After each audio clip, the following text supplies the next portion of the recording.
ওই কাজের মেয়ে, গান ঠিক করে লাগা বলছি। বক্সের সাউন্ড যদি না ফাটে তাহলে তোর কান আমি ফাটাই দেবো, বুঝছস? আরে আপা, দিতাছি তো। এর চেয়ে বেশি সাউন্ড দিলে তো বক্স ফাইটতে যাইবো। তো ফাটুক, আমার বাপের টাকায় কেনা বক্স, ফাটলে ফাটবো, তুই সাউন্ড বাড়া। হঠাৎ দরজায় মৃদু নক করার শব্দ হলো। এই টাইমে আবার কে আইলো মরতে? যা দেখ তো কে। আপা, পাশের ফ্ল্যাটের এক চশমাওয়ালা ছেলে কি যেন কইব। চশমাওয়ালা ছ্যামরা, কি চাই? বিদায় কর, ক আমি ঘুমাইতেছি। দরজার বাহিরে থেকে কাঁপা কাঁপা কণ্ঠস্বর এলো। ইয়ে, আমি আমি দেখতে পাচ্ছি আপনি ঘুমাচ্ছেন। প্লিজ দরজাটা একটু খুলুন, খুব জরুরি কথা ছিল। এই ছ্যামরা তো দেখে কানেও শোনে, আবার চিপাও। দাঁড়া, তোর জরুরির আমি ব্যবস্থা করতেছি। দরজা সশব্দে খুলে নোভা বলে, কি? কিসের এত জরুরি? তোর বাড়িতে কি ডাকাত পড়েছে, না তোর গার্লফ্রেন্ড পালাইয়া গেছে? আমি আমি আমি আপনার পাশের ফ্ল্যাট থেকে যে এসেছি, মানে ফ্ল্যাট নং 501। তো আমি কি করবো? তোর ফ্ল্যাটের ঠিকানা মুখস্থ করতে আইছি নাকি আমি, নাকি তোর লোকে কোলাকুলি করবো? না না না, আসলে আপনার বাসা থেকে খুব জোরে মানে একটা শব্দ আসছিল। শব্দ? আজব তো। আমি আমার বাপের কেনা বক্সে আমার পছন্দের গান ছাড়ছি। ব্যাক ইন ব্ল্যাক, এসি ডিসির নাম শুনছ কোনোদিন? নাকি খালি রবীন্দ্রসঙ্গীত শুনছি? ওইটারে তোর শব্দ মনে হইতেছে কেন, হ্যাঁ? না, গানটা গানটা খুব সুন্দর, মানে অন্যরকম, কিন্তু ভলিউমটা মানে এত রাতে। রাত? এখন তো সবে 10টা বাজে। আমার রাত তো এখন শুরু হইল। তোর কি এখন ঘুম পায় নাকি রে খোকা? না, আমি ঘুমাবো না। আমার আমার কালকে ফাইনাল পরীক্ষা, তাই একটু পড়তে বসেছিলাম। ওলে বাবালে, আমাকে পণ্ডিত মশাইয়ের পড়ায় ডিস্টার্ব হইতেছে। হায় হায়, কি সর্বনাশ! দেশে তো দেখে বিরাট ক্ষতি হইয়া যাইব। ফার্স্ট হইতে পারবি না রে, তাই না? দেখুন, আমি আপনার সাথে তর্ক করতে আসিনি, আমি শুধু একটা অনুরোধ করতে এসেছি, যদি ভলিউমটা একটু কমান। নোভা আরিয়ানের খুব কাছে মুখ নিয়ে এসে বলে, এই ছ্যামড়া শোন, অনুরোধ বিনুরোধ এইসব বাংলা সিনেমার ডায়লগ অন্য কোথাও গিয়ে দিবি। আমারে জ্ঞান দিতে আসবি না। আমি তো টিচার না, আর তুই আমার ছাত্র না। আমি তো জ্ঞান দিতে আসিনি, আমি শুধু আমার সমস্যার কথা। আমি আরিয়ানের কলার চেপে ধরে বলি, তোর সমস্যা দিয়ে আমি কি করবো? আচার বানাবো? কমপ্লেন করার এত শখ হলে যা সোজা বাড়িওয়ালারে গিয়া ক, পারলে পুলিশে ফোন দে। কিন্তু আমার দরজায় যদি আর একবার নক করছিস, তাইলে কিন্তু তোর একদিন কি আমার একদিন। কি কি কি কি করবেন আপনি? নোভা আরিয়ানের কাঁধে একটা জোরে চাপড় মেরে বলে, তোর এই চার চোখো চশমাটা ভাইঙ্গা, তোর ওইসব কেতাব সেতাব ছিঁড়া, তোর শুদ্ধা এই 5 তলা থাইকা নিচে একটা আসার মারুম। তারপর তোর ওই ভাঙা শরীরটা দিয়ে ফুটবল খেলবো, বুঝছস পণ্ডিত? বুঝেছি, সরি। আমি আমি আর আসবো না। গুড, এখন লাইনে আয়, যা ভাগ এখান থেকে। আর কান খুললা শুনে যা, আমার বক্সের সাউন্ড এখন আরও বাড়বো। তোর পরীক্ষা লাইগা আমি আমার লাইফস্টাইল বদলাবো নাকি? পারলে কানে তুলা দিয়ে বসে থাক। আরিয়ানের মুখের উপর সশব্দে দরজা বন্ধ করে দিল এবং এক মুহূর্ত পর ভিতর থেকে দ্বিগুণ ভলিউমে মিউজিক আবার শুরু হলো। দরজার সামনে পাথরের মতো দাঁড়িয়ে থাকা ছেলেটা হলো গল্পের নায়ক আরিয়ান, একজন শান্ত ভদ্র বইয়ের পোকা কলেজ ছাত্র, যার জীবনের একমাত্র লক্ষ্য হলো পড়াশুনো করে ভালো একটা চাকরি পাওয়া। তার পৃথিবীটা এতদিন চলছিল একটা শান্ত নদীর মতো, কোনো স্রোত ছাড়াই। আজ রাতে তার ফাইনাল পরীক্ষার আগের রাতে সে শুধু একটু শান্তিতে পড়তে চেয়েছিল। আর দরজার ওপাশের মেয়েটি ছিল গল্পের নায়িকা নোভা, এলাকার ক্রাশ, এক গুন্ডি প্রকৃতির তরুণী, যার মুখের ভাষা চেয়েও তার হাতের জোর বেশি চলে। আর তার কাছে জীবন মানে নিয়ম ভাঙার খেলা। আজ এই প্রথম সাক্ষাতেই আমি হারেম মজ্জায় টের পেলাম আমার শান্ত নদীতে এক ভয়ঙ্কর ঘূর্ণিঝড়ের আগমন করেছে। এমন ঝড় আমার জীবনের সব সমীকরণ, সব পরিকল্পনাকে ওলটপালট করে দেওয়ার জন্য যথেষ্ট। পরিচয় এই পর্যন্তই থাক, গল্পের সাথেই থাকুন, সবই বুঝতে পারবেন। পরদিন সকালে আরিয়ানের অনলাইন পরীক্ষা ভালো হয়নি। রাতে সে তাণ্ডব আর ভয়ের কারণে সে কিছুই পড়তে পারেনি। সে মনমরা হয়ে কলেজের জন্য বের হচ্ছিল। লিফটের জন্য অপেক্ষা না করে সে সিঁড়ি দিয়েই নামছিল, শুধু ওই গুন্টি মেয়েটার সাথে আবার দেখা হওয়ার ভয়ে। অ্যাপার্টমেন্টের গেটের বাইরে এসে আরিয়ান মনে মনে বলে, যাক বাবা, বেঁচে গেছি। আজকে মনে হয় আর দেখা হবে না। আয় পণ্ডিত। এক পরিচিত কর্কশ কণ্ঠস্বর শুনে আরিয়ানের হৃৎপিণ্ডটা যেন গলার কাছে এসে আটকে গেল। সে পিছনে ঘুরেই দেখল তার দুঃস্বপ্ন সত্যি করে দিয়ে গেটের পাশে দাঁড়িয়ে আছে নোভা। তার পরনে আজ একটা লেদার জ্যাকেট, চোখে অ্যাভিয়েটর সানগ্লাস, আর সে হেলান দিয়ে দাঁড়িয়ে আছে একটা ভয়ঙ্কর দর্শন কালো মডিফাইড পালসার বাইকের উপর। আপনি মানে তুমি এখানে? নোভা একটা চুইংগাম চিবোতে চিবোতে বলে, কেন? এই এলাকাটা কি তোর বাপের নামে কেনা? আমি খাড়াইতে পারবো নাকি? না না, আমি তো তা বলিনি। আমি আমি কলেজে যাচ্ছিলাম। কলেজে? সেই জন্যই তো খাড়াইয়া আসি। কেন, আপনিও কি কলেজে পড়েন? কলেজ? হ্যাঁ, আমি কলেজে পাস দিছি আরো 3 বছর আগে। তোর মতো কোচি খোকাগো আমি পড়াইতে পারি, বুঝলি? তাহলে আমার জন্য অপেক্ষা করছিলেন কেন? ওই পণ্ডিত, বেশি কথা না কইয়া চল আমার লগে যাবি। আপনার সাথে কোথায়? কোথায় আবার? তোরে আইসকা এলাকাটা একটু ঘুরাইয়া আনি। নতুন আইসছস, কিছুই তো চিনস না। কার লগে চলতে হইব আর কারে দেখলে দৌড় দিতে হইব সব শিখাই দিব। না না, তার কোনো দরকার নেই। আমার ক্লাস আছে, দেরি হয়ে যাবে। ক্লাস? আরে রাখ তোর ক্লাস। একদিন ক্লাস না করলে তুই ফেল করবি না, আর আমার লগে থাকলে তোর কোনো স্যার কিছুই করবো না। চল উঠা পড়। প্লিজ আমাকে যেতে দিন, আমার আজকের ক্লাসটা খুব জরুরি। নোভা বাইক থেকে নেমে আরিয়ানের হাতটা খপ করে ধরে বলে, ওই এত ন্যাকামো করবি না তো। ভালো কথা কইছি না, উঠা পড়, নাকি তোরে কোলে করে উঠামো। নোভা প্রায় জোর করে টেনে হেঁচড়ে আরিয়ানকে বাইকের পেছনে বসিয়ে দিল।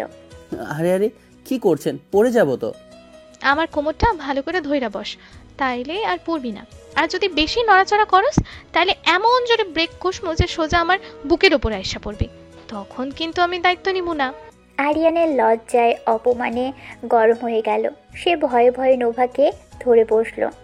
এই তো লক্ষ্মী ছেলের মতো কথা শুনছস, চল এখন। নোভা ভয়ঙ্কর এক পিকআপে বাইকটা ছেড়ে দিল। আরিয়ানের মনে হলো তার আত্মাটা বুঝি শরীর থেকে বেরিয়ে গেল। পরের 1 ঘন্টা আরিয়ানের জীবনের সবচেয়ে ভয়ঙ্কর 1 ঘন্টা ছিল। নোভা তাকে এলাকার এমন সব সরু অলিগলির মধ্যে দিয়ে রকেটের গতিতে বাইক চালিয়ে নিয়ে যাচ্ছিল, যেখানে দিয়ে হয়তো 2টো মানুষ একসাথে হাঁটাও কঠিন। আস্তে প্লিজ, আস্তে চালাও, পড়ে যাব তো। আরে ভয় পাস কেন? আমার লগে থাকলে তোর কিছু হইব না। চোখটা খুলতে দেখ, কি সুন্দর আমাগো এলাকা। আরিয়ান চোখ খুলে দেখলো তাদের বাইকটা একটা গিঞ্জি বস্তির ভিতর ঢুকে পড়েছে। সে ভয়ে আরও জোরে নোভাকে আঁকড়ে ধরল। কিছুক্ষণ পর নোভা বাইকটা থামালো একটা টং চায়ের দোকানের সামনে। সেখানে আগে থেকেই এলাকার কিছু বখাটে চেহারা ছেলে বসে আড্ডা দিচ্ছিল। এক বখাটে ছেলে রশিদ বলল, কি খবর নোভা আপা? আইসকা দেখি নতুন মাল লইয়া ঘুরতেছেন। ওই মুখ সামলায়া কথা কইবি রশিদদা, ও আমার ফ্রেন্ড। নোভা আরিয়ানের পিঠে চাপড় মেরে তাকে নামালো। এই নাম, পরিচয় হইয়া নে। এর সব আমার ছোট ভাই। আর এই হইল গিয়া আরিয়ান, আমার পাশের ফ্ল্যাটের একটা লাতা মার্কা ফ্রেন্ড। ল্যাদামার্কা ফ্রেন্ড? কথাটা শুনে বখাটেগুলো সব একসাথে হেসে উঠল। আরিয়ান অপমানে মাটির সাথে মিশে যেতে চাইছিল। ল্যাট দামার্কা মানে? ফোলাটা কি পলাইয়া আইছে নাকি বাসা থেকে? আরে না, ও হইল গিয়া পণ্ডিত মানুষ, খালি বই পড়ে আর পরীক্ষা দেয়। দুনিয়া সম্পর্কে কোনো জ্ঞান নাই, বুঝলি? তাই আমিও ওর একটু দুনিয়াদারি শিখাইতেছি। নোভা সবার জন্য চায়ের অর্ডার দিল। এই তুই খারাই আসস কেন? বস। আমার আমার এখানে ভালো লাগছে না, চলো আমরা চলে যাই। চুপ, একটা কথা কবি না।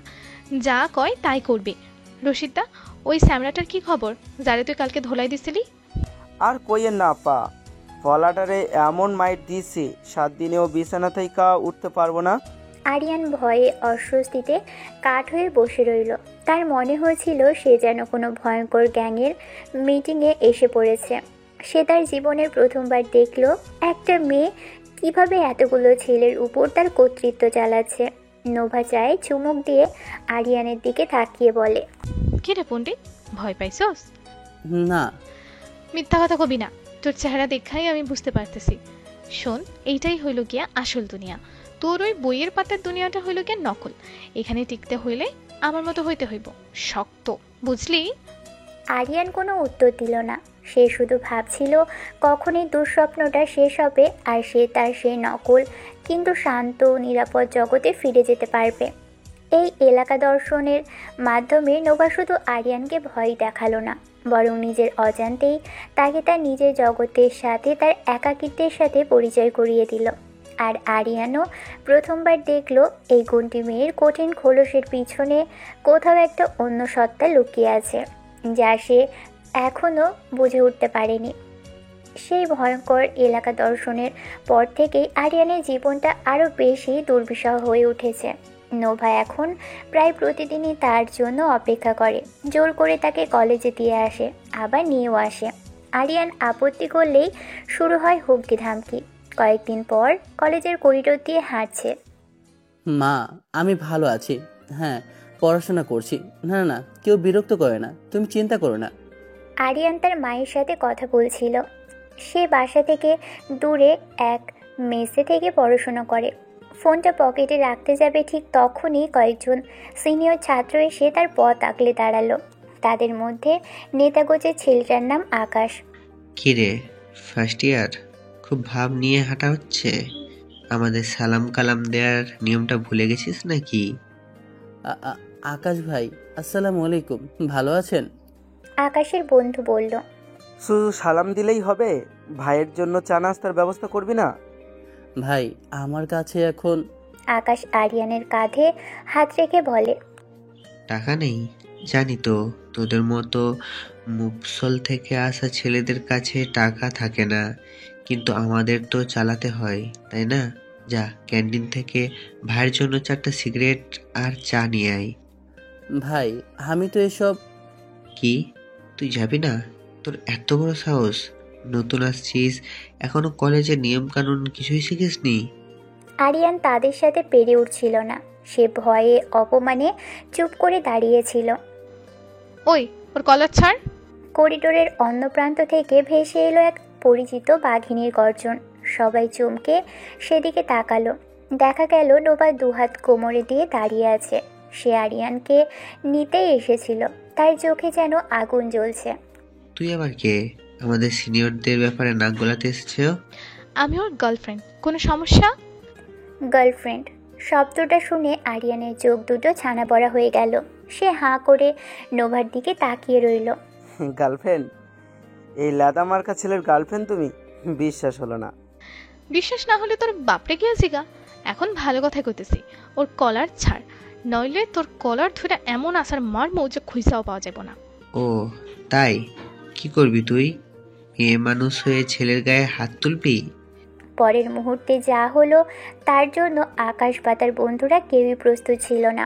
নোভা এক ঝটকায় আকাশের হাতটা ধরে এমনভাবে মুচড়ে দিল যে আকাশ যন্ত্রণায় মাগো বলে চিৎকার করে উঠল। সে সাথে সাথে আরিয়ানের কলার ছেড়ে দিল। এরপর নোভা একাই বাকি দুজনের উপর ঝাঁপিয়ে পড়ল। তার লাথি ঘুষিতে ছেলেগুলো মাটিতে গড়াগড়ি খেতে লাগলো।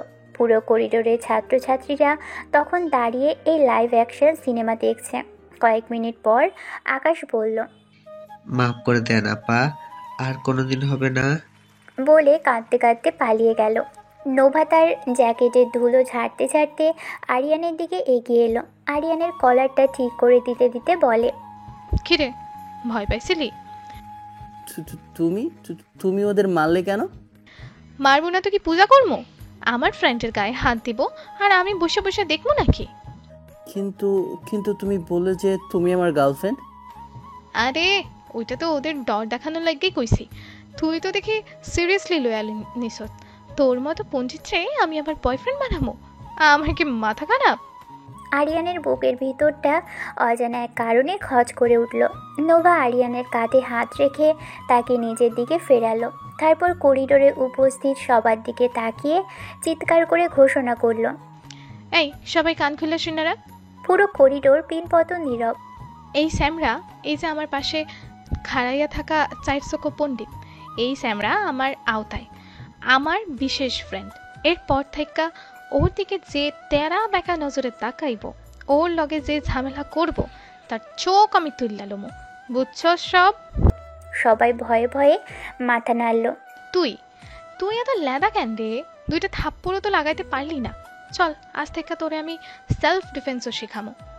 এ কথা বলেই নোভা আরিয়ানের ঘাড়ে হাত দিয়ে প্রায় টানতে টানতে তাকে নিয়ে করিডোর থেকে বেরিয়ে গেল। পিছনে পড়ে রইল একদল হতবাক ছাত্রছাত্রী। এই ঘটনায় আরিয়ান একদিকে যেমন সিনিয়রদের র্যাগিং থেকে বেঁচে গেল, তেমনি পুরো কলেজে তার নতুন একটা পরিচয় হয়ে গেল। নোভার চামচা, গন্ডি নোভার বয়ফ্রেন্ড। এক ছাত্রী বলে, দূর, বয়ফ্রেন্ড না, ছেলেটাকে তো দেখে মনে হচ্ছে নোভা বা ওকে কিডন্যাপ করে রেখেছে। নতুন পরিচয় আমার জন্য আরও বেশি বিব্রতকর এবং যন্ত্রণাদায়ক পরিস্থিতির সৃষ্টি করলো। আমি না পারছি নোভাকে সহ্য করতে, না পারছি তার থেকে দূরে যেতে। আমি মনে হয় এক অদ্ভুত জালে ফেসে গেছি, যে জালের মাকড়সা হলো আমার গন্ডি বডিগার্ড নোভা। কলেজের সেই ঘটনার পর থেকে আরিয়ানের জীবনটা আরও অদ্ভুত হয়ে গেছে। একদিকে সে যেমন সবার কাছে হাসির পাত্র হয়েছে, তেমনি অন্যদিকে তাকে আর কেউ বিরক্ত করার সাহস পায় না। আর নোভা, সে যেন আরিয়ানের ছায়াসঙ্গী হয়ে উঠেছে। কয়েকদিন পর আমার যে রাতে পড়ার অভ্যাস, সেদিন রাতে পড়তে পড়তে আমার খুব মাথা ধরেছিল, তাই আমি একটু তাজা বাতাসের জন্য ছাদে গিয়েছিলাম। ছাদের দরজাটা খুলতেই আমি থমকে গেলাম। ছাদের এক কোনায় রেলিং ধরে দাঁড়িয়ে আছে নোভা, কিন্তু এই কোন নোভা? তার পরনে লেদার জ্যাকেট নেই, নেই সেই অদ্ভুত ভঙ্গি। সে পরে আছে একটা সাধারণ সালোয়ার কামিজ, তার চুলগুলো হাওয়ায় উঠছে। সে আকাশের দিকে তাকিয়ে আছে, তার গাল বেয়ে পড়ছে অজধারায় অশ্রু। তার সেই গুন্ডি রূপটা সেখানে নেই, আছে শুধু এক অসহায়, নিঃসঙ্গ এবং সম্পূর্ণরূপে ভাঙা মেয়ে প্রতিচ্ছবি। আরিয়ান প্রথমবার নোভাকে এভাবে দেখল। তার বুকের ভিতরটা কেমন যেন মোচড় দিয়ে উঠল। যে মেয়েটা সারাদিন এত দাপট দেখিয়ে বেড়ায়, তার ভেতরে এত কষ্ট। আমি কি করব বুঝতে পারছি না। আমি কি নিঃশব্দে নিচে চলে যাব, নাকি? ঠিক তখনই নোভার ফোনটা বেজে উঠল। সে ফোনটা হাতে নেওয়ার সাথে সাথে ওপাশ থেকে ভেসে আসা এক পুরুষের চিৎকারের শব্দে আরিয়ানও শুনতে পেল। কোথায় তুই? আমি তোকে শেষ সুযোগ দিচ্ছি নোভা। কালকের মধ্যে যদি তুই বাসায় ফিরে না আসিস, তাহলে আমি তোর ওই লেদামার্খা বন্ধুটাকেও খুঁজে বের করে তোর সাথে একসাথে পুঁতে ফেলবো। তোমার যা করার আছে তুমি করো, কিন্তু আমি ওই জানোয়ারটাকে কোনোদিনও বিয়ে করব না। আর তুমি যদি আরিয়ানের গায়ে হাত দেওয়ার চেষ্টা করো, তাহলে আমি তোমাকেও ছাড়বো না বাবা। নোভা ফোনটা কেটে দিল। তারপর রেলিংয়ের উপর মাথা রেখে কান্নায় ভেঙে পড়ল। আরিয়ান, নিজের নামটা শুনে আরিয়ানের আর কোনো দ্বিধা রইল না। সে ধীর পায়ে নোভার দিকে এগিয়ে গেল। পানি খাবে? আরিয়ানের কণ্ঠস্বর শুনে নোভা চমকে উঠল। সে দ্রুত চোখের পানি মুছে নিল, নিজেকে সামলে নেওয়ার চেষ্টা করল। তার সেই পুরনো গুন্ডি ভাবটা ফিরিয়ে আনার একটা বৃথা চেষ্টা। তুই তুই এখানে কি করস? আমার পিছনেই ছিলি নাকি রে ছ্যামড়া? না, আমার পড়তে পড়তে মাথা ধরেছিল, তাই এসেছিলাম তোমার কান্নার শব্দ শুনে। কান্না? আমি কাঁদবো? তোর কি মাথা খারাপ হয়েছে? চোখে কি ময়লা পড়ছে নাকি? আমার চোখে কিছু একটা গিয়েছিল, তাই পানি পড়ছিল। ও, তাহলে তো ভালোই। আমি ভাবলাম যে মেয়েটা পুরো এলাকা শাসন করে, সে বুঝি লুকিয়ে কাঁদে। আরিয়ানের এই শান্ত খোঁজায় নোভা চুপ হয়ে গেল। সে আরিয়ানের দিকে কিছুক্ষণ তাকিয়ে রইল। তুই তুই সব শুনেছিস? হুম। আমার পাশে বসতে ভয় করতেছে না যদি ধাক্কা মেরে নিচে ফেলাইয়া দেই? যে মেয়েটা আমাকে বাঁচানোর জন্য একাই 3 জনের সাথে লড়তে পারে, সে আমাকে ধাক্কা মেরে ফেলে দেবে, এটা আমি বিশ্বাস করি না। আরিয়ানের এই অপ্রত্যাশিত কথায় নোভা হতবাক হয়ে গেল। তার কঠিন খোলসটা যেন একটু একটু গলতে শুরু করছিল। অনেকক্ষণের নীরবতার পর নোভা নিজেই কথা বলল। আমার বাবা, বুঝলি, এলাকার সব চাইতে বড় মস্তান, পলিটিশিয়ান। মানুষ তার সামনে সালাম দেয় আর পিছনে গালি দেয়। আমার মা নাই, ছোটবেলাতেই মারা গেছে। তারপর থেকেই এই জানোয়ারটার অত্যাচার সহ্য কইরা বড় হয়েছি। তার মতে মেয়েরা হইল গিয়া ঘরের শোভাবর্ধন করার জিনিস আর বংশ রক্ষা করার মেশিন। নোভার কণ্ঠস্বরটা কাঁপছিল। সে তার বিজনেসের সুবিধার জন্য আরেকটা বড় জানোয়ারের পোলার লগে আমার বিয়া ঠিক করছে। ছেলেটা ড্রাগস নাই, আরো কত কি করে। আমি রাজি হই নাই দেখা আমার গায়ে হাত তুলছে, তাই তাই আমি বাড়ি থেকে পালাই আইছি। এই প্রথম আরিয়ান নোভার এই গুন্ডে আচরণের পিছনের কারণটা বুঝতে পারল। তার এই আচরণ, তার এই ভাষা, সব কিছুই তার বাবার বিরুদ্ধে এক তীব্র বিদ্রোহ, এক গভীর প্রতিবাদ। তাহলে তুমি যে সারাক্ষণ সবার সাথে এমন এমন ব্যবহার করো সেটা? কি করবো বল, ছোটবেলা থেকেই খালি মায়ের আর ধমক খাইয়া বড় হয়েছি। কেউ কোনোদিনও ভালো করে একটা কথাও কয় নাই। আমিও তাই ঠিক করছি, দুনিয়া যদি আমার লোকে খারাপ ব্যবহার করে, আমিও দুনিয়ার লোকে খারাপ ব্যবহারই করবো। শক্ত না হলে এই দুনিয়াটা বাইসা থাকতে দেয় না রে পণ্ডিত। নোভার কথাগুলো আরিয়ানের বুকের ভিতরটা নাড়িয়ে দিল। তার মনে হলো এই মেয়ের কাঁধে যে কষ্টের বোঝা, তার তুলনায় তার নিজের জীবনের সমস্যাগুলো কিছুই না। তুমি একা নও নোভা। কি? আমি বললাম তুমি একা নও, আমি আমি আছি তোমার সাথে। আরিয়ানের মুখে প্রথমবার নিজের নামটা শুনে নোভার বুকের ভিতরটা কেমন যেন করে উঠল। সে আরিয়ানের চোখের দিকে তাকালো। সেই চোখে কোনো ভয় নেই, নেই কোনো করুণা, আছে শুধু এক অদ্ভুত নির্ভরতা আর বিশ্বাস। আরিয়ান তার পকেট থেকে একটা রুমাল বের করে নোভার দিকে বাড়িয়ে দিল। চোখটা মুছে নাও, তোমাকে কান্না করলে একদম ভালো লাগে না। নোভা আরিয়ানের হাত থেকে রুমালটা নিল। তার শক্ত খোলসের আড়ালে লুকিয়ে থাকা নরম মনটা আজ প্রথমবার কারোর সামনে উন্মুক্ত হলো। আর সেই উন্মুক্ত হৃদয়ে নিজের অজান্তেই সে এই শান্ত ভদ্র পণ্ডিত ছেলেটার জন্য একটু জায়গা করে দিল। আরিয়ানের দেওয়া রুমালে চোখ মুছতে মুছতে নোভা হঠাৎ করে কান্না থামিয়ে দিল। তার মুখে সেই বিষণ্ণ ভাবটা মুহূর্তের মধ্যে উধাও হয়ে গেল। তার জায়গায় ফিরে এলো সেই পুরনো দুষ্টুমি ভরা চাহনি। আরিয়ানের দিকে ঝুঁকে এসে তার চশমাটা খুলে দিয়ে বলে, এই জন্যই তো বলি তুই একটা আস্ত পণ্ডিত। মানে? মানে একটা সুন্দরী মাইয়া কাঁদতেছে আর তুই তাকে সান্ত্বনা না দিয়ে তার রুমাল দিতেছ? তোর কি মাথায় গোবর ভরা? তো তো তো আমি কি করব? নোভা আরিয়ানের আরও কাছে ঘেঁষে বসে। তার শার্টের কলারটা ঠিক করে দেওয়ার ভান করে বলে, কি করবি তুই আমারে জিজ্ঞাস? আচ্ছা, তোর কি কোনো গার্লফ্রেন্ড নাই? না মানে মনে ছিল না, মানে নেই। থাকবো কেমনে? তোর মতো এমন একটা চার চোখো ভীতু লেদা মার্কা পোলারে কোন মাইয়া পছন্দ করব? আমি ভীত নই। ও তাই? তাই বুঝি? আমার চোখের দিকে তাকায় তো তোর শরম লাগে। নোভা ইচ্ছে করে আরিয়ানের চোখের খুব কাছে তার চোখ নিয়ে এলো। তাদের মধ্যে দূরত্ব তখন মাত্র কয়েক ইঞ্চি। তোর চোখ দুইটা কিন্তু দেখতে খারাপ না পণ্ডিত। চশমার নিচে যে এত মায়া লুকায় রাখছস, কে জানতো? আরিয়ানের হৃৎপিণ্ডটা জোরে জোরে চলতে শুরু করলো। সে দূরে সরে যাওয়ার চেষ্টা করলো, কিন্তু নোভা তার হাতটা ধরে ফেললো। সে আরিয়ানের হাতটা নিজের হাতের মধ্যে দিয়ে বলে, আর তোর হাত সারাদিন খালি বইয়ের পাতায় উল্টাস, তাও হাতটা তো দেখি বেশ শক্ত। নোভা তার আঙুল দিয়ে আরিয়ানের হাতের তালুতে আলতো করে সুরসুরি দিতে লাগলো। আরিয়ানের সারা শরীরে যেন বিদ্যুৎ খেলে গেল। এবার সে আরিয়ানের বুকের উপর আলতো করে হাত রেখে বলে, কিন্তু তুই এত শুকনা কেন রে? ঠিক মতো খাস না? যদিও শার্টের নিচে মাসাল টাসাল কিছু আছে বললা তো মনে হয়। নোভা কি কি কি কি করছে এসব? এটা কিন্তু ঠিক না। ঠিক বেঠিকের হিসাব তো আমি করি না পণ্ডিত, আমি শুধু করি যা আমার করতে মন চায়। আর এখন আমার তোরে। নোভা আরিয়ানের শার্টের প্রথম বোতামটা খুলে দিল। আরিয়ানের নিঃশ্বাস বন্ধ হয়ে আসছিল। নোভার এই আগ্রাসী বেপরোয়া রূপ তাকে ভয় পাইয়ে দিচ্ছিল, কিন্তু একই সাথে তার ভিতরে এক অজানা উত্তেজনাও তৈরি করছিল। কিরে, হার্টবিট তো দেখি ড্রামসের মতো বাজতেছে, ভয় পাইছস? Nova please.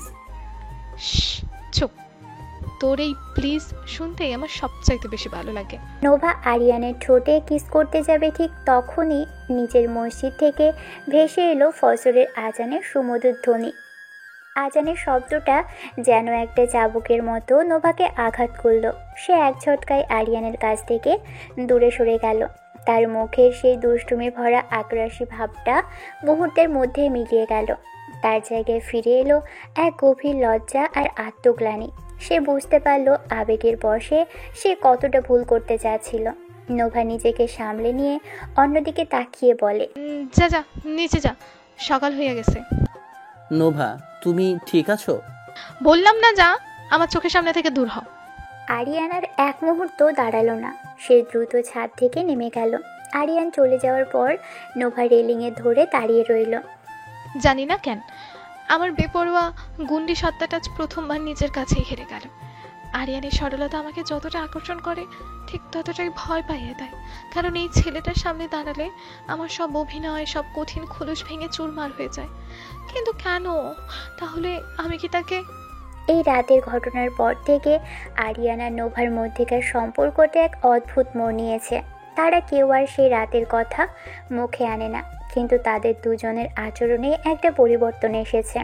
নোভা এখন আর আগের মতো আরিয়ানকে কথায় কথায় হুমকি দেয় না, আর আরিয়ানও তাকে আর ভয় পায় না। তাদের মধ্যে তৈরি হয়েছে এক না বলা বন্ধুত্ব, এবং তার চেয়েও বেশি কিছু। কয়েকদিন পর কলেজের লাইব্রেরিতে আরিয়ান বইয়ের দিকে তাকিয়ে বলল, এই নোটসগুলো তো খুবই দরকারি, কিন্তু ফটোকপি করার টাকা তো... আই পণ্ডিত, বলো নোভা, আবার কি হলো? তুই এখানে বইয়ের তলে মুখ ডুবায় বসে আসস, আর বাইরে কি হইতেছে তার কোনো খবর আছে? বাইরে আবার কি হবে? চল আমার লগে, দেখবি চল। আরিয়ানের কাঁধে একটা পরিচিত চাপড় পড়ল। নোভা আরিয়ানকে প্রায় টেনে হেঁচড়ে লাইব্রেরি থেকে বের করে নিয়ে এলো। লাইব্রেরির বাইরে নোটিশ বোর্ডের সামনে তুমুল ভিড়। ওই শশার রাস্তা দে। নোভা ভিড় ঠেলে আরিয়ানকে সামনে নিয়ে গেল। নোটিশ বোর্ডে এইমাত্র পরীক্ষার রেজাল্ট টাঙানো হয়েছে। আরে চুপ করে দেখ তো। আরিয়ান কাঁপা কাঁপা চোখে রেজাল্ট শিটের দিকে তাকালো। নিজের রোল নাম্বার খুঁজে বের করার পর সে প্রায় চিৎকার করে উঠল। এ কি, আমি তো সব সাবজেক্টে পাস করেছি। মাইক্রোইকোনমিক্সে তো এ গ্রেড পেয়েছি। এটা কিভাবে সম্ভব? কিভাবে সম্ভব মানে? আমি নোভা, যার ফ্রেন্ড, সে ফেল করতে পারে? আমি কি তোরে রাইতে ঘুমাইতে দিছি? ফোন করে করে পড়াই নাই? আরিয়ান অবাক হয়ে নোভার দিকে তাকালো। হ্যাঁ, এটা সত্যি। পরীক্ষার আগের রাতগুলোতে নোভা তাকে ফোন করে মেসেজ দিয়ে জোর করে পড়িয়েছে। কিন্তু তুমি তো... থাক, আর সেন্টু খাইতে হইব না, চল ট্রিট দিবি। আরিয়ান খুশিতে কৃতজ্ঞতায় কিছুক্ষণের জন্য কথা বলার ভাষা হারিয়ে ফেলল। সে প্রথমবার দেখল এই গুণটি মেয়ের শাসন আর অত্যাচারের পিছনেও কতটা ভালোবাসা, কতটা কেয়ার লুকিয়ে আছে। সেদিন বিকেলে অ্যাপার্টমেন্টের সামনের রাস্তায় আরিয়ান আর নোভা ফুচকা খাচ্ছিল। রেজাল্ট ভালো হওয়ায় আজ আরিয়ানই নোভাকে ট্রিট দিয়েছে। নোভা ঝাল ফুচকা খেতে খেতে তার চোখ দিয়ে পানি পড়ছে। উফ, কি ঝাল রে মামা। আমি তো বললাম এত ঝাল খেও না। আরে তুই বুঝবি না, লাইফে ঝাল না খাইলে মজা আছে? তোর লাইফটা তো দেখে পুরাই পানছে, বই আর চশমা। আমার লাইফটা পানসে, কিন্তু শান্তিতে তো ছিলাম। তুমি আসার পর থেকে আমার সেই শান্তিটাও চলে গেছে। কেন, আমারে কি তোর অশান্তি মনে হয়? না, মানে তা নয়। ফুচকা খাওয়া শেষ হলে তারা হাঁটতে শুরু করলো। পরন্ত বিকেলের নরম আলো এসে পড়েছে তাদের মুখে। কি হলো আবার? কি? আয় পণ্ডিত, অনেক নাটক হয়েছে, অনেক ফুচকা খাওয়া হয়েছে, এখন সোজা কথায় আয়। কিসের সোজা কথা? নোভা আরিয়ানের শার্টের কলারটা খপ করে ধরে বলে, এই যে তুই আমার লাইফে এন্ট্রি মারলি, আমারে বদলাইয়া দিলি, আমার কান্নার সময় আমার পাশে বসলি, তোর রেজাল্ট ভালো করানোর লাইগা রাইতের পর রাইত জাগলি, এইসব ফাইজলামের মানে কি? হ্যাঁ মানে তুমি তো আমার বন্ধু। বন্ধু? তোর বুকের ভেতরে সাহস থাকলে আমার চোখের দিকে তাকায় একবার বল তো, আমি শুধু তোর বন্ধু। আরিয়ান নোভার চোখের দিকে তাকাতে পারল না। পারবি না? জানি আমি তুই পারবি না, কারণ তুই একটা আস্ত ভিতর ডিম। শোন, আমি তোর মতন ঘুরিয়ে পেঁচিয়ে কথা কইতে পারি না। আমি যা বলি সোজা সাপটা বলি। কি বলবে? সোজাসুজি ক, আমার ভালোবাসিস কিনা? এই অভাবনীয়, অপ্রত্যাশিত এবং সরাসরি প্রস্তাবে আরিয়ানের মনে হলো তার পায়ের নিচের মাটি কাঁপছে। সে ভাবতেও পারেনি কোনো মেয়ে এভাবে তাকে প্রেমের প্রস্তাব দিতে পারে। কি বলছো এসব? কানে কি কম শুনিস? জিগাইলাম তুই আমারে ভালোবাসিস কিনা, হ্যাঁ অথবা না। উত্তর দিতে তোর কাছে 10 সেকেন্ড টাইম আছে। 1 2। আরে এটা কোনো কুইজ কন্টেন্ট নাকি? এভাবে কেউ ভালোবাসার কথা বলে? আমি বলি, আমি নোভা এইভাবেই বলি। 5, 6।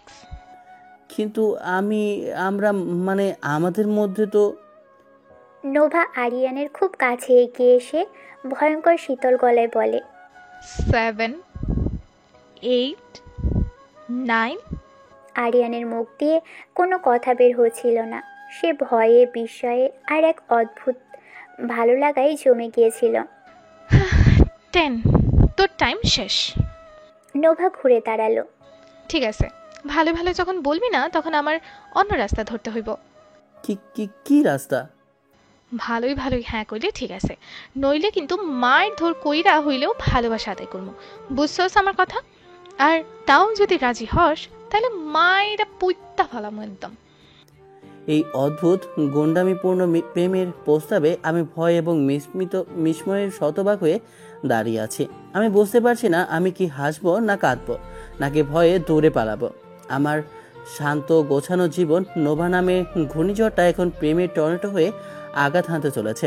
আমি কাঁপা কাঁপা গলায় বললাম, মাইরা পুইতা ফালাইবা? মানে তুমি কি সিরিয়াস?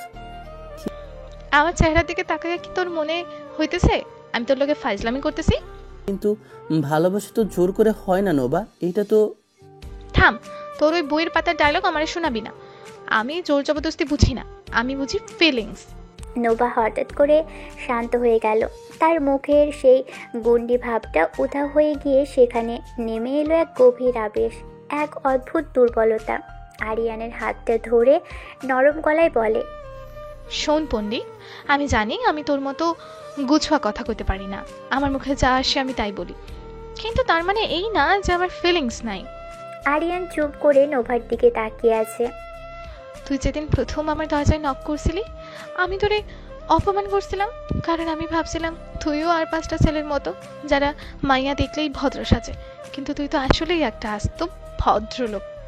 নোভার মুখে ভদ্রলোক শব্দটা প্রশংসা চেয়ে বেশি বিস্ময়ের মতো শোনালো। তুই আমারে ডরাইছস ঠিক আছে, কিন্তু তুই আমারে জাজ করস নাই। তুই আমার ভেতরের ভাঙা মানুষটারে দেখছস। যেদিন রাতে তুই ছাদে আমার পাশে আয়সা বসছিলি, কেউ কোনোদিন আমার লোকে এমন করে নাই, বুঝলি? নোভার চোখ দুটো ছলছল করে উঠল। আমি আমি জানি না এটারে ভালোবাসা কয় কিনা।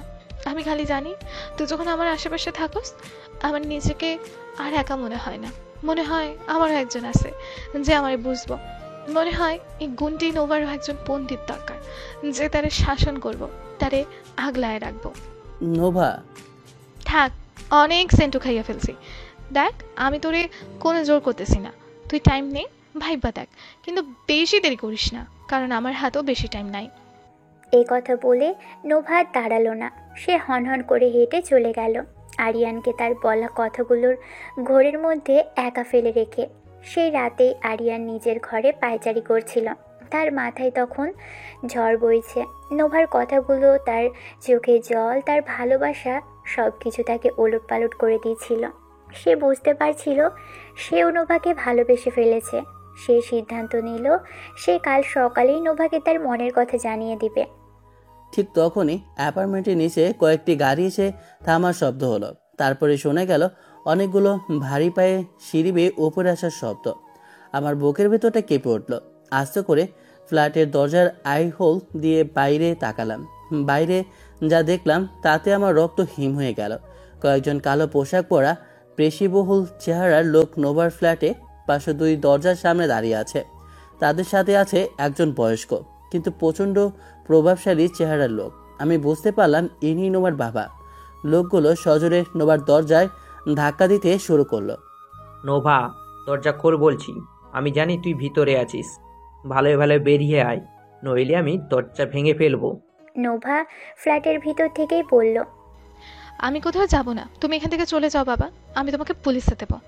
পুলিশ? পুরো পুলিশ ডিপার্টমেন্ট আমার পকেটে থাকে, আর তুই আমাকে পুলিশে দিবি? এই দরজা ভাঙ।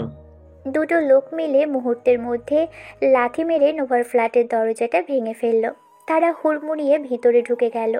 আরিয়ান আর স্থির থাকতে পারল না। সে নিজের ফ্ল্যাটের দরজা খুলে বাহিরে বেরিয়ে এলো। এই কি করছেন আপনারা? থামুন। আরিয়ানের কণ্ঠস্বর শুনে সবাই তার দিকে ঘুরে তাকালো। লোকগুলো নোভাকে প্রায় টেনে হিঁচড়ে বের করে নিয়ে আসছিল। পণ্ডিত, তুই তুই এখানে কেন? ভেতরে যা, পালা। ও, তাহলে এই সেই লেদা মার্কা ছ্যামড়া যার জন্য আমার মেয়ে বাড়ি থেকে পালিয়েছে। বস কি করবে এটারে? এমন শিক্ষা দে যেন ও জীবনে আর কোনো মেয়ের দিকে চোখ তুলে তাকানোর সাহস না পায়। দুটো লোক আরিয়ানের দিকে এগিয়ে এলো। আরিয়ান, যে সারা জীবন মারামারি এড়িয়ে চলেছে, যার গায়ে কোনোদিনও একটা আঁচড়ও লাগেনি, সে আজ প্রথমবার ভয়কে জয় করে দুহাত ছড়িয়ে নোভার সামনে এসে দাঁড়ালো। ওকে ওকে আপনারা নিয়ে যেতে পারবেন না। ওর গায়ে হাত দেওয়ার আগে আমার উপর দিয়ে যেতে হবে। আরিয়ানের এই অপ্রত্যাশিত অচিন্তনীয় সাহসে নোহা হতবাক হয়ে গেল। তার চোখে জল চলে এলো। এই ভীতু শান্ত ছেলেটা আজ তার জন্য নিজের জীবন বাজি রাখছে। না পণ্ডিত, সরে যা, এটা তোকে মেরে ফেলবে। কিন্তু আরিয়ান সরল না। গুন্ডাগুলো আরিয়ানের উপর গুন্ডাগুলো আরিয়ানের উপর হায়নার মতো ঝাঁপিয়ে পড়ল। তারা তাকে নির্দয়ভাবে মারতে শুরু করলো। ঘুষি, লাথি। আরিয়ান মা বলে একটা আর্তনাদ করে মেঝেতে লুটিয়ে পড়ল। ছাড়, ছাড় আমাকে। আমার পণ্ডিতকে তোরা ছেড়ে দে, আমার পণ্ডিতের কাছে আমাকে যেতে দে। নোভা নিজেকে ছাড়ানোর জন্য আপ্রাণ চেষ্টা করছিল, কিন্তু দুজন লোকের শক্তির কাছে সে পেরে উঠল না। নোভার বাবা তার মেয়ের দিকে তাকিয়ে একটা ক্রূর হাসি দিলেন। দেখলি তোর ভালোবাসার দৌড় কতটুকু? চল, কালকেই তোর বিয়ে। তারা নোভাকে জোর করে টেনে হিঁচড়ে নিয়ে যেতে লাগলো। নোভা শেষবারের মতো পিছনে ঘুরে তাকালো। সে দেখলো আরিয়ান রক্তাক্ত অসহায় অবস্থায় মেঝেতে পড়ে আছে। জ্ঞান হারানোর আগে আরিয়ান শুধু একবার ফিসফিস করে বলতে পারল। নোভা। তার চোখের সামনে দিয়েই তার গুন্ডি প্রেমিকাকে তুলে নিয়ে গেল শত্রুরা। শান্ত, ভদ্র আরিয়ান কি পারবে সেই আঘাত সহ্য করে আবারও উঠে দাঁড়াতে? সে কি পারবে তার ভালোবাসাকে ফিরিয়ে আনতে? এই প্রশ্নগুলোই দর্শকদের সামনে রাখলাম। আপনারা কমেন্ট করে জানাবেন কি হতে পারে এর শেষটা। এরপর আরিয়ানকে ফ্ল্যাটেরই লোক হাসপাতালে নিয়ে গিয়েছিল। আরিয়ানের জ্ঞান ফিরেছে 3 দিন পর। তার সারা শরীরে ব্যান্ডেজ, ঠোঁটের কোণে শুকিয়ে যাওয়া রক্তের দাগ, কিন্তু তার চোখে মুখে এখন আর কোনো ভয় বা যন্ত্রণা নেই। আছে শুধু এক শীতল স্থির সংকল্প। টেবিলে ডক্টর এসে বলল, শারীরিকভাবে তুমি এখন অনেকটাই সুস্থ আরিয়ান। কাল সকালেই তোমাকে ছেড়ে দেওয়া যাবে, কিন্তু মানসিকভাবে তোমাকে শক্ত হতে হবে। আমার কিছুই হয়নি ডাক্তার সাহেব, আমি ঠিক আছি। তোমার বন্ধুরা বাইরে অপেক্ষা করছে, ওদের ভেতরে আসতে বলবো?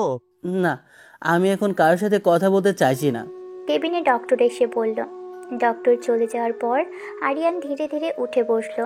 সে তার ভাঙা চশমাটা হাতে তুলে নিল।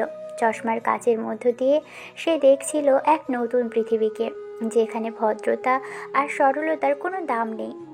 নোভা, তুমি ঠিকই বলতে। এই দুনিয়াটা শক্ত মানুষের জন্য, তোমার মতো গুন্ডিদের জন্য।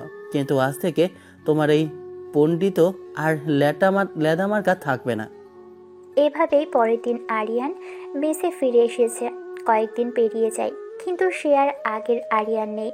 সে তার পড়ার বইগুলো একপাশে সরিয়ে রেখেছে। তার টেবিলের উপর এখন খোলা একটা ল্যাপটপ, আর তার স্ক্রিনে ভেসে আছে অসংখ্য কোডিং আর ডাটা। পড়াশোনার পাশাপাশি আরিয়ানের একটা গোপন শখ ছিল, এথিক্যাল হ্যাকিং। সে বিভিন্ন অনলাইন কোর্স করে নিজেকে এই জগতে প্রায় পারদর্শী করে তুলেছিল, কিন্তু সে কোনোদিনও ভাবেনি তার এই শখটাই হয়ে উঠবে তার জীবনের সবচেয়ে বড় অস্ত্র। ল্যাপটপে কাজ করতে করতে বিড়বিড় করে বলে, কামরুল হায়দার রাজনীতিবিদ, বিজনেসম্যান, স্পোর্ট এক্সপোর্টের ব্যবসা, কিন্তু সবই তো উপরের খোলস। আসল জিনিসটা কোথায়? সে একটার পর একটা ফায়ারওয়াল ভাঙছিল, এনক্রিপ্টেড ফাইল ডিকোড করছিল। ঘন্টার পর ঘন্টা, দিনের পর দিন কেটে যাচ্ছিল। তার খাওয়া ঘুম ভুলে সে এক ভয়ঙ্কর খেলায় মেতে উঠেছিল। অবশেষে এক গভীর রাতে সে সফল হলো। সে কামরুল হায়দারের ব্যক্তিগত সার্ভারে প্রবেশ করতে সক্ষম হলো, আর সেখানে যা দেখলো তাতে তার রক্ত হিম হয়ে গেল। ওহ মাই গড! অস্ত্র চোরাচালান, ড্রাগস আর হিউম্যান ট্রাফিকিং, এই লোকটা তো আস্ত একটা শয়তান। সে দ্রুত সব ফাইল, সব প্রমাণ তার নিজের হার্ড ড্রাইভে কপি করতে শুরু করলো। সে জানতো এই প্রমাণগুলোই হবে তার তুরুপের তাস। শুধু প্রমাণ জোগাড় করেই আরিয়ান থামলো না। সে জানতো এই প্রমাণগুলো সঠিক জায়গায় পৌঁছতে না পারলে কোনো লাভ হবে না। সে ইন্টারনেট ঘেঁটে কামরুল হায়দারের সবচেয়ে বড় শত্রুদের তালিকা তৈরি করতে লাগলো। আর তালিকার প্রথমেই যে নামটা এলো সে হলো আবিদুর রহমান, একজন নির্ভীক এবং সৎ ইনভেস্টিগেটিভ জার্নালিস্ট। আবিদুর রহমান এর আগেও বহুবার কামরুল হায়দারের বিরুদ্ধে লেখার চেষ্টা করেছেন, কিন্তু প্রতিবারই তাকে ক্ষমতার জোরে থামিয়ে দেওয়া হয়েছে। এমনকি তার উপর হামলাও হয়েছে একটি নিউজ চ্যানেলের অফিসের বাহিরে। আরিয়ান একটা হুডি পরে মুখ থেকে আবিদুর রহমানের জন্য অপেক্ষা করছিল। আবিদুর রহমান অফিস থেকে বেরিয়ে বলে, কে আপনি আর আমার জন্য কেন অপেক্ষা করছেন? আমার নামটা জরুরি নয় আবিদ সাহেব, জরুরি হলো আমি আপনাকে কি দিতে এসেছি সেটা। কি দিতে এসেছো? এই যে এইটা একটা পেন ড্রাইভ, এটার মধ্যে কামরুল হায়দারের সাম্রাজ্য। তুমি কি আমার সাথে মজা করছো? আমি চিনি না, জানি না, আর তুমি আমাকে বলছো এর ভেতরে কামরুল হায়দারের সব কুকীর্তির প্রমাণ আছে? মজা আমি করছি না, আমার জীবনটা নিয়েই এখন মজা চলছে। এই পেন ড্রাইভে যা আছে তা যদি আপনি টিভিতে ফাঁস করে দিতে পারেন তাহলে কামরুল হায়দারের পতন নিশ্চিত। কিন্তু আমি তোমাকে কেন বিশ্বাস করব? আর তোমার লাভ কি এতে? বিশ্বাস আপনাকে করতেই হবে, কারণ আপনার মতো আমারও হারানোর কিছু নেই। আর আমার লাভ হলো কামরুল হায়দারের মেয়ে নোভা। নোভা নামটা শোনার সাথে সাথেই আবিদুর রহমানের চোখের দৃষ্টি বদলে গেল। তুমি নোভাকে চেনো? চেনার চেয়েও বেশি কিছু। কামরুল হায়দার তাকে তার ইচ্ছার বিরুদ্ধে বিয়ে দেওয়ার জন্য জোর করে আটকে রেখেছে। আমি তাকে মুক্ত করতে চাই। আবিদুর রহমান কয়েক মুহূর্ত আরিয়ানের চোখের দিকে তাকিয়ে রইলেন। এই শান্ত ভদ্র চেহারা ছেলেটার চোখের ভিতরে তিনি দেখতে পাচ্ছিলেন এক ভয়ঙ্কর আগুন। ঠিক আছে, আমি তোমার সাথে আছি, কিন্তু কাজটা খুব বিপজ্জনক। কামরুল হায়দার জানতে পারলে আমাদের দুজনকেই।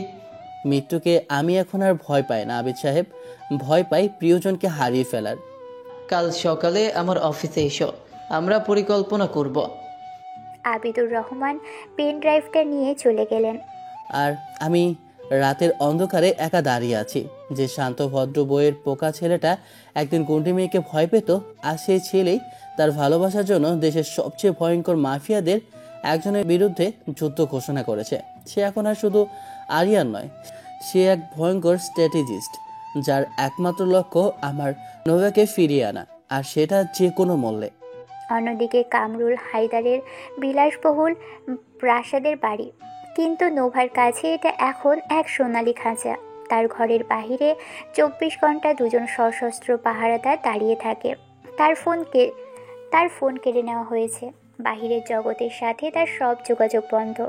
এক সপ্তাহ পর নোভার বেডরুম। নোভা জানালার শিক ধরে বাহিরে তাকিয়ে আছে। তার সেই বেপরোয়া গুন্ডি চেহারাটা এখন আর নেই।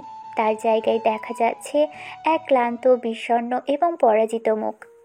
ঘরের দরজা খুলে প্রবেশ করল মরিয়ম, তাদের বাড়ির সবচেয়ে পুরনো এবং নোহার সবচেয়ে বিশ্বস্ত কাজের বুয়া। খাবারের প্লেট হাতে নিয়ে বলেন, বাবুজান উঠেন, সেই সকাল থেকে মুখে কিছু দেন নাই। আমার খিদে নেই। মরিয়ম খালা, তুমি নিয়ে যাও। বাবুজান এমন কইরা নিজের শরীরটা শেষ কইরা দিলে চলবো? সাহেব তো আপনার মেয়ে ঠিক কইরা ফেলছে। সামনের শুক্রবার বিয়ে? ওই জানোয়ারটার সাথে আমার বিয়ে হবে না খালা। আমি মরে যাবো, তবু ওই লোক থেকে আমি বিয়ে করব না। আস্তে বাবুজান আস্তে, কেউ হইন না ফেললে বিপদ হইব। খালা, আমি আরিয়ান, নোভার বন্ধু। আমি ঠিক আছি খালা। নোভা কেমন আছে? ও ঠিক আছে তো? গত এক সপ্তাহে নোভা এক মুহূর্তের জন্য আরিয়ানের চিন্তা মাথা থেকে সরাতে পারেনি। তার চোখের সামনে শুধু ভাসছিল সেই রক্তাক্ত অসহায় মুখটা। আমি তো কিছুই জানি না বাবুজান। সাহেব তো আপনার ওই বন্ধুরার নামও মুখে আনতে দেয় না। তার মানে আমাকে ভুলেই গেছে? ও তো একটা ভীতু লেদা মার্কা ছেলে ছিল। আমার জন্য এত বড় বিপদে ও কেন জড়াবে? বাবুজান এমন কইরা ভাইবেন না। পোলাদার চোখে আমি আপনার লাইকা অনেক মায়া দেখছিলাম। কিসের মায়া? ও যদি আমাকে সত্যি ভালোবাসতো তাহলে কেউ একবারও আমার খোঁজ নিত না। ও আমাকে ফেলেই পালিয়েছে। আমি আমি এখন কি নিয়ে বাঁচবো খালা? কার জন্য বাঁচবো? নোভার এই পাগলামি, তার এই হাহাকার মরিয়মের বুকটাকেও নাড়িয়ে দিয়েছিল। সে শুধু অসহায়ভাবে তার মাথায় হাত বুলিয়ে দিয়েছিল। অন্যদিকে আরিয়ান তখন মরিয়মের সাথে যোগাযোগ করার একটা পথ বের করার চেষ্টা করছিল। সে জানতো মরিয়মই একমাত্র মানুষ যে নোভাকে ভিতর থেকে সাহায্য করতে পারবে। আরিয়ান তার হ্যাকিংয়ের দক্ষতা ব্যবহার করে মরিয়মের মোবাইল নাম্বার জোগাড় করলো এবং তার বাড়ির ঠিকানা খুঁজে বের করলো। পরের দিন মরিয়ম বাজার করতে বেরিয়েছিল। আরিয়ান হুডি পরে তার পথ আগলে দাঁড়ালো। কেন আপনি কি চান? খালা, আমি আরিয়ান, নোভার বন্ধু। বাবা, তুমি তুমি বেঁচে আছো? তোমার না অনেক লাগছিল। আমি ঠিক আছি খালা। নোভা কেমন আছে? ও ঠিক আছে তো? বুবুজানের কথা আর কি কমু বাবা, কাইন্দা কাইন্দা তার চোখে পানিও শুকায় গেছে। তোমার না দেখা সে তো আনমরা হইয়া গেছে, খালি তোমার কথাই জিগায়।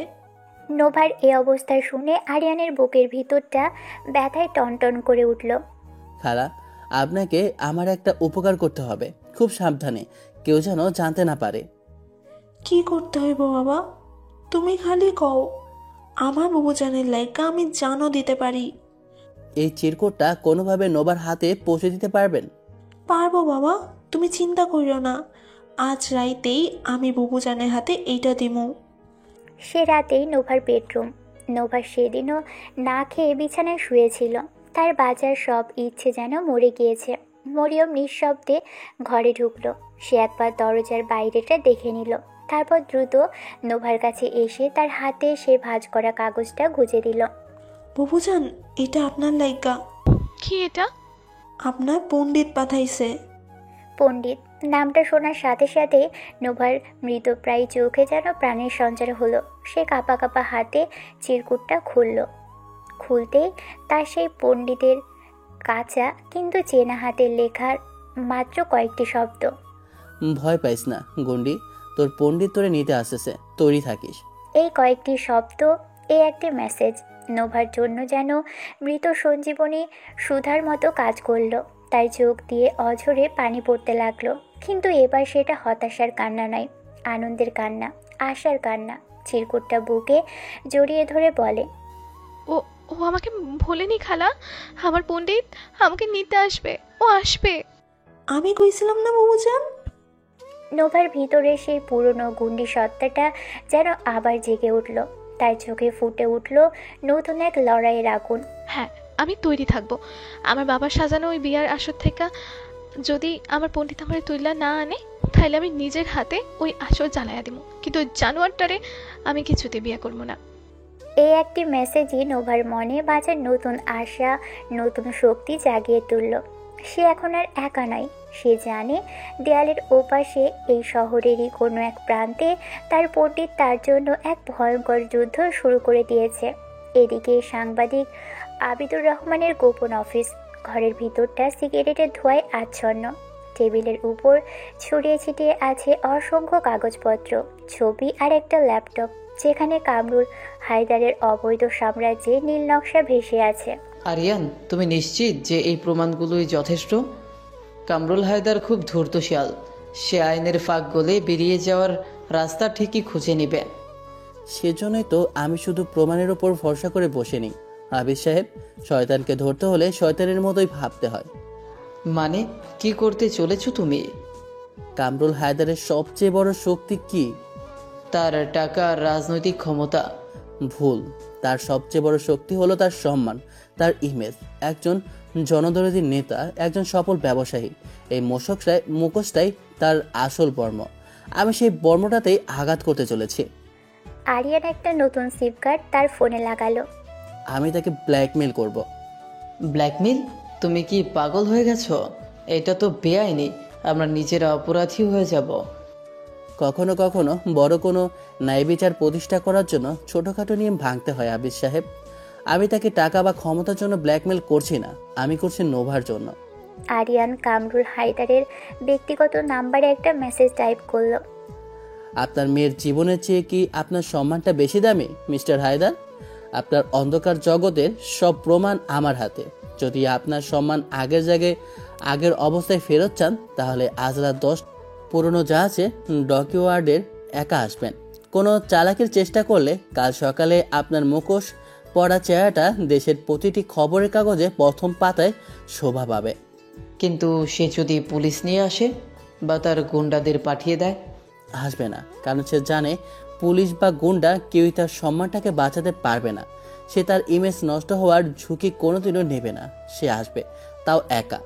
আরিয়ানের আত্মবিশ্বাস দেখে আবিদুর রহমানও কিছুটা ভরসা পেলেন। শান্ত ভদ্র আরিয়ান এখন এক ভয়ঙ্কর দাবা খেলোয়াড়ে পরিণত হয়েছে। তার প্রতিটা চাল খুব হিসেব করে দেওয়া। সেই রাতেই পুরনো জাহাজের ডকইয়ার্ড, বুড়িগঙ্গা তীরে পরিত্যক্ত ডকইয়ার্ড, চারিদিকে মরিচা ধরা পুরনো জাহাজের কঙ্কাল, কুয়াশা আর নদীর পচা পানির গন্ধে পরিবেশটা ভৌতিক হয়ে আছে। একটা কন্টেনারের আড়ালে লুকিয়ে আছে আরিয়ান আর আবিদুর রহমান। তাদের হাতে ক্যামেরা, ভয়েস রেকর্ডার, সব প্রস্তুত। 10:05। সে কি আসবে না? ধৈর্য ধরুন, শিকারে তার শিকারকে ভয় দেখানোর জন্য একটু দেরি করে আসে। ঠিক তখনই একটা কালো মার্সিডিস এসে ডকইয়ার্ডের গেটে থামলো। গাড়ি থেকে নামলো কামরুল হায়দার। সে একা। কোথায় তুই? সাহস থাকলে সামনে আয়। আরিয়ান কন্টেনারের আড়াল থেকে বেরিয়ে এলো। তার মুখটা হুডি দিয়ে ঢাকা। এসেছেন তাহলে? আমি তো ভাবলাম মেয়ে যে সম্মানটাই আপনার কাছে বড়। তুই কে? কিসের জন্য ডেকেছিস আমাকে? প্রমাণগুলো কোথায় জানতে চান না? প্রমাণ? কোন প্রমাণের কথা বলছিস তুই? হঠাৎ করেই ডকইয়ার্ডের চারিদিকে রাখা সার্চ লাইটগুলো টপ করে জ্বলে উঠল। আরিয়ান আর আবিদুর রহমান চমকে দেখল তারা একা নয়। কামরুল হায়দারের অন্তত 20 জন সশস্ত্র গুন্ডা তাদের চারদিক থেকে ঘিরে রেখেছে। আরিয়ানের বুকের ভিতরটা ধক করে উঠল। সে বুঝতে পারল সে কত বড় একটা ভুল করে ফেলেছে। তুই কি ভাবলি তুই একটা মেসেজ দিবি আর আমি তোর মতো একটা বাচ্চার পাতা ফাঁদে পা দেব? তুই যখন আমার সার্ভার হ্যাক করার চেষ্টা করছিলি তখন থেকেই আমি তোর প্রতিটি পদক্ষেপের উপর নজর রাখছিলাম। কামরুল হায়দার আরিয়ানের মুখের হুডিটা একটানে খুলে ফেলল। তো তুই সেই পণ্ডিত যার জন্য আমার মেয়ে পাগল হয়েছে। তোকে তো দেখে মনে হচ্ছে দুটো থাপ্পড় দিলেই মরে যাবি। কামরুল হায়দারের ইশারার দুটো গুন্ডা এসে আবিদুর রহমানকে ধরে ফেলল এবং তার ক্যামেরার রেকর্ডার সব ভেঙে দিল। আপনি একটা প্রতারক। আর তুই একটা বোকা। শোন, তোর মতো ছেলেদের জন্য ভালোবাসা নয়, আছে শুধু মৃত্যু। তুই আমার মেয়ের মাথাটা খারাপ করে দিয়েছিস, তাই তোকে তো মরতেই হবে। তবে মরার আগে তোর জন্য একটা সারপ্রাইজ আছে। কামরুল হায়দার তার ফোন বের করে একটা ভিডিও প্লে করলো। ভিডিওতে দেখা যাচ্ছে নোভার বিয়ের প্রস্তুতি চলছে। তাকে জোর করে বিয়ের সাজে সাজানো হচ্ছে। নোভার চোখ দুটো কান্নাই লাল, কিন্তু তার দৃষ্টিতে আগুন। নোভা ভিডিওতে বলছে, শুনে রাখো বাবা, তুমি যদি আজ আমার সাথে জোর করার চেষ্টা করো তাহলে আমি এই বিয়ের আসরেই নিজের প্রাণ দিয়ে দেবো, কিন্তু ওই জানোয়ারটাকে আমি বিয়ে করবো না। ভিডিওটা দেখে আরিয়ানের রক্ত মাথায় উঠে গেল। দেখলি তোর জন্য আমার মেয়েটা কতটা বেয়ারা হয়ে গেছে। ওর বিয়েটা কাল সকালেই হবে, আর তুই আজ রাতেই বুড়িগঙ্গার খাবার হবি। আরিয়ান বুঝতে পারল সে সরাসরি সংঘাতে কামরুল হায়দারের সাথে কোনো দিনও পারবে না। সে তার পাতা ফাঁদেই ফেসে গেছে। তাকে যদি জিততে হয়, তাকে যদি নোভাকে বাঁচাতে হয়, তাহলে তাকে অন্য কোনো পথ ধরতে হবে। এক এমন পথ যা আরও বেশি ভয়ঙ্কর, আরও বেশি অনিশ্চিত। কামরুল হায়দারের গুন্ডারা যখন আরিয়ানকে মারার জন্য এগিয়ে আসছিল, ঠিক তখনই ডকইয়ার্ডের নীরবতা ভেঙে তীব্র বেগে ছুটে এলো একটা ট্রাক। ট্রাকের হেডলাইটের তীব্র আলোয় সবার চোখ ধাঁধিয়ে গেল। ট্রাকটি সজোরে এসে ধাক্কা মারল কামরুল হায়দারের মার্সিডিস গাড়িকে। এই অপ্রত্যাশিত আক্রমণে কামরুল হায়দারের গুন্ডারা মুহূর্তের জন্য হতভম্ব হয়ে গেল। আর এই সুযোগটাই কাজে লাগালো আরিয়ান। আরিয়ান, পালাও! আবিদুর রহমান, যাকে দুটো গুন্ডা ধরে রেখেছিল, সে তাদের হাতে কামড় দিয়ে নিজেকে ছাড়িয়ে নিল। আরিয়ানও তার পায়ের ব্যান্ডেজ নিয়ে অবিশ্বাস্য ক্ষিপ্ততায় গুন্ডাদের ফাঁকি দিয়ে দৌড় দিল বুড়িগঙ্গার দিকে। ধর ওকে, গুলি কর। আরিয়ান কোনো দিকে না তাকিয়ে ঝাঁপ দিল বুড়িগঙ্গার কালো নোংরা পানিতে। গুন্ডারা পানিতে কয়েক রাউন্ড গুলি চালালেও রাতের অন্ধকারে আরিয়ানকে আর খুঁজে পাওয়া গেল না। কামরুল হায়দার রাগে ক্ষোভে ফেটে পড়ল। সে জানতো এই ছেলেটাকে জীবিত রাখা তার জন্য সবচেয়ে বড় বিপদ। বিয়ের দিন, ঢাকার সবচেয়ে বিলাসবহুল কমিউনিটি সেন্টার, কামরুল হায়দারের মেয়ের বিয়ে বলে কথা। শহরের সব গণ্যমান্য ব্যক্তি, রাজনীতিবিদ, ব্যবসায়ী সবাই উপস্থিত। বাইরে সাজ রব, কিন্তু কমিউনিটি সেন্টারের গেটের সামনে এক অপ্রত্যাশিত ভিড়। দেশের সব প্রথম সারির নিউজ চ্যানেলের রিপোর্টার আর ক্যামেরাম্যানরা জড়ো হয়েছেন। কামরুল হায়দার তার বিয়েকে বলেন, এসব কি মিডিয়াকে কে খবর দিয়েছে? আমি না বলেছিলাম এটা একটা প্রাইভেট পার্টি হবে। স্যার, আমি কিছুই জানি না। আবিদুর রহমান সাহেব সবাইকে ফোন করে বলেছেন আপনি নাকি আজ রাতে আপনার মেয়ের বিয়ের পাশাপাশি আপনার রাজনৈতিক ভবিষ্যতের নিয়েও বড় কোনো ঘোষণা দেবেন। আবিদুর রহমান? তার মানে ওই ছ্যামড়াটাও বেঁচে আছে? ঠিক আছে, আসুক, আজ আমি মিডিয়ার সামনেই ওদের খেলা শেষ করব। কামরুল হায়দার তার সম্মান বাঁচানোর জন্য মিডিয়ার সামনে হাসি মুখে পোজ দিতে লাগলো। সে জানতো না এই মিডিয়ায় হলো আরিয়ানের পরিকল্পনার প্রথম ধাপ। এদিকে বিয়ের আসরের ভিতরে নোভাকে কনের সাজে একটা আলাদা ঘরে আটকে রাখা হয়েছে। তার চোখ দুটো কান্নায় ফুলে গেছে, কিন্তু তার দৃষ্টিতে আগুন। তার হাতে একটা ভাঙা কাঁচের টুকরো, যা সে ফুলদানি ভেঙে জোগাড় করেছে। আমার পণ্ডিত যদি আজ না আসে তাহলে আমি কাঁচ দিয়ে নিজের হাত কাটবো, তবু ওই জানোয়ারটার হতে আমি হাত রাখবো না। ঠিক তখনই ঘরের দরজায় মৃদু নখ হলো। কে?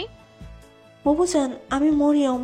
মরিয়ম বেগম ভিতরে ঢুকে দরজা দ্রুত লাগিয়ে দিল। খালা, ও ও ও কে এসেছে? এই যে, ও চিঠি দিয়েছে, এটা পড়েন। নোভা কাঁপা কাঁপা হাতে চিরকুটটা খুলল। ভিতরে আরিয়ানের সেই পরিচিত কাঁচা হাতে লেখা, তোমার বরযাত্রী চলে এসেছে গুন্ডি। আমি যখন ইশারা করব তখন তুমি অসুস্থ হওয়ার ভান করে ওয়াশরুমের দিকে দৌড় দেবে। বাকিটা আমার উপর ছেড়ে দাও, তোমার পণ্ডিত। নোভার মুখে এক চিলতে হাসি ফুটে উঠল। তার পণ্ডিত তাকে নিতে এসেছে। কিছুক্ষণ পর কাজী সাহেব বিয়ের আনুষ্ঠানিকতা শুরু করার জন্য প্রস্তুত হলেন। বর, সেই কুখ্যাত ব্যবসায়ী পুত্র, নোভার পাশে এসে বসল। কাজী সাহেব বলেন, মা, তুমি কি এই বিয়েতে রাজি আছো? নোভা কোনো উত্তর দিল না। কামরুল হায়দার মেয়ের কানের কাছে এসে হিংস্র গলায় বলেন, ভালোই ভালোই কবুল বল, নইলে তোর ওই পণ্ডিতের লাশটাও খুঁজে পাবে না।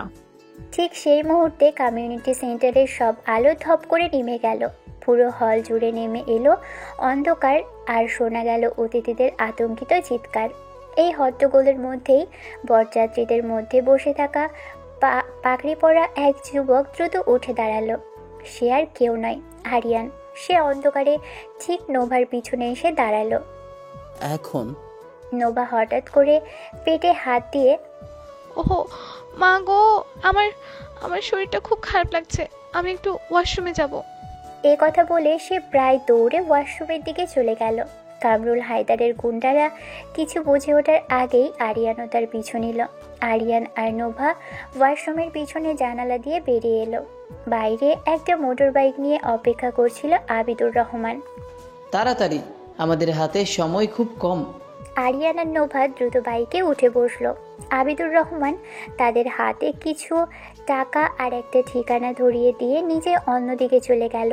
ততক্ষণে কমিউনিটি সেন্টারের আলো জ্বলে উঠেছে। কামরুল হায়দার বুঝতে পেরেছে তার মেয়ে পালিয়েছে। ধর ধর ওদের, একটাকেও যেন পালাতে না দেওয়া হয়। আরিয়ান বাইক স্টার্ট দিল। শুরু হলো এক রুদ্ধশ্বাস মোটর বাইক চেস। কামরুল হায়দারের গুন্ডারা গাড়ি নিয়ে তাদের পিছু নিয়েছে।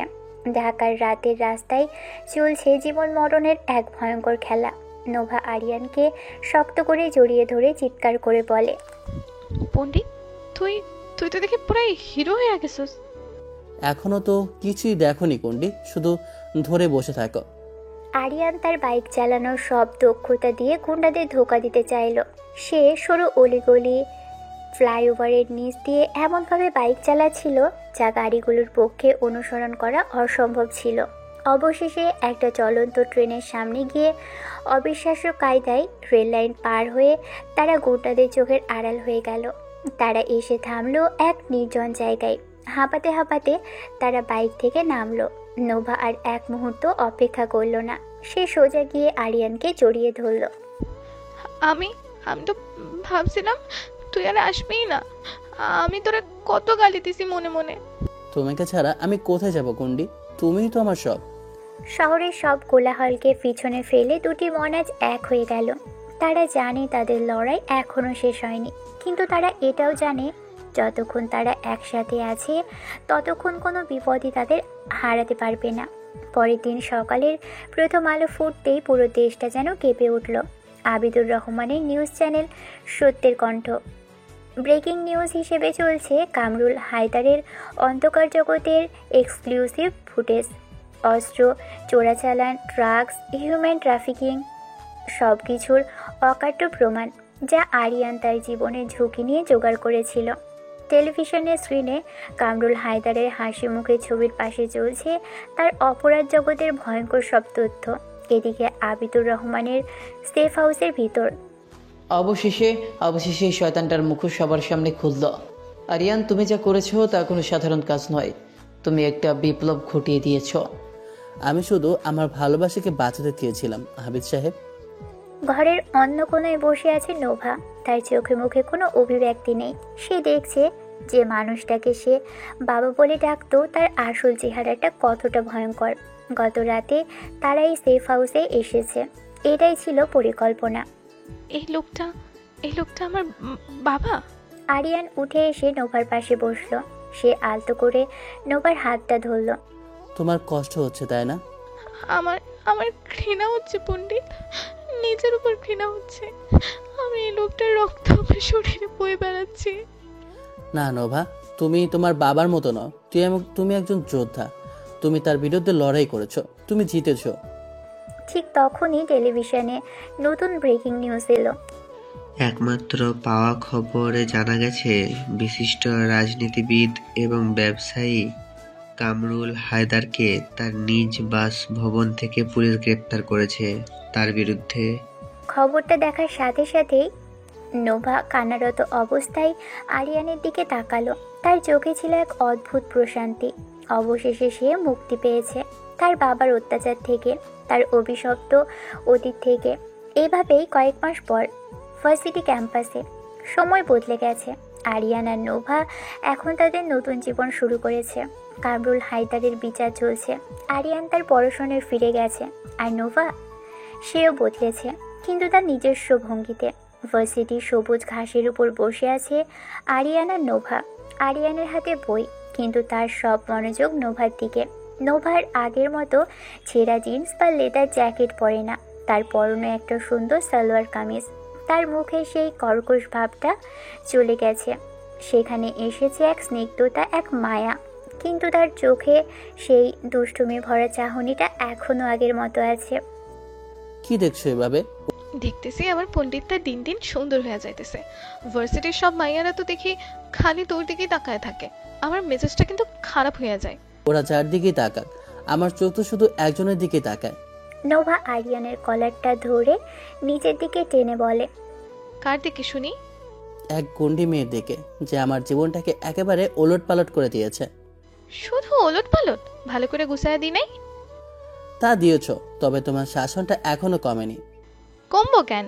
তুই আমার সারা জীবনের ছাত্র, আর আমি তোর পার্সোনাল ম্যাডাম। আমার শাসন তো তোর উপর আজীবন চলবো। নোভা আরিয়ানের কপালে আলতো করে একটা চুমু খেলো। শোন পণ্ডিত, হুম, আমার জীবনে আসার জন্য ধন্যবাদ। তুই না থাকলে আমি হয়তো কোনোদিনও ওই নরক থেকে বের হইতে পারতাম না। তুই আমার শুধু বাঁচাস নাই, তুই আমারে ভালোবাসতে শিখাইছস। আর তুমি আমাকে ভয়কে জয় করতে শিখিয়েছো নোভা। তুমি আমাকে শিখিয়েছো ভালোবাসা শুধু বইয়ের পাতায় থাকে না, তার জন্য লড়তেও হয়। তারা দুজনেই কিছুক্ষণ একে অপরের চোখের দিকে তাকিয়ে রইল। তাদের চারপাশের পৃথিবীটা যেন থমকে গেছে। হঠাৎ করে নোভার মুখের সেই মায়াবী ভাবটা বদলে গিয়ে আবারও সেই পুরনো দুষ্টুমি ভরা হাসিটা ফিরে এলো। আরিয়ানের কানটা আলতো করে মনে দিয়ে বলে, আই স্যামরা, অনেক পড়াশোনা হয়েছে, অনেক সেন্টু খাওয়া হয়েছে, এখন চল। কোথায়? কোথায় আবার? আমার ফুচকা খাওয়াবি? আর শোন, আজকাল কিন্তু ডাবল ছাল দিবি তোর পকেটের টাকা দিয়া। আমার পকেটের টাকা তো তোমার পকেটেরই টাকা। ওই বেশি পাকনামি করবি না, জামাইয়ের পকেটে টাকা খরচ করার মজাই আলাদা, বুঝছস? চল বলছি। নোভা আরিয়ানের হাত ধরে প্রায় টানতে টানতে তাকে তুলে নিয়ে গেল। আরিয়ান হাসছিল। সে তার গুন্ডি প্রেমিকাকে পিছন থেকে আলতো করে জড়িয়ে ধরল।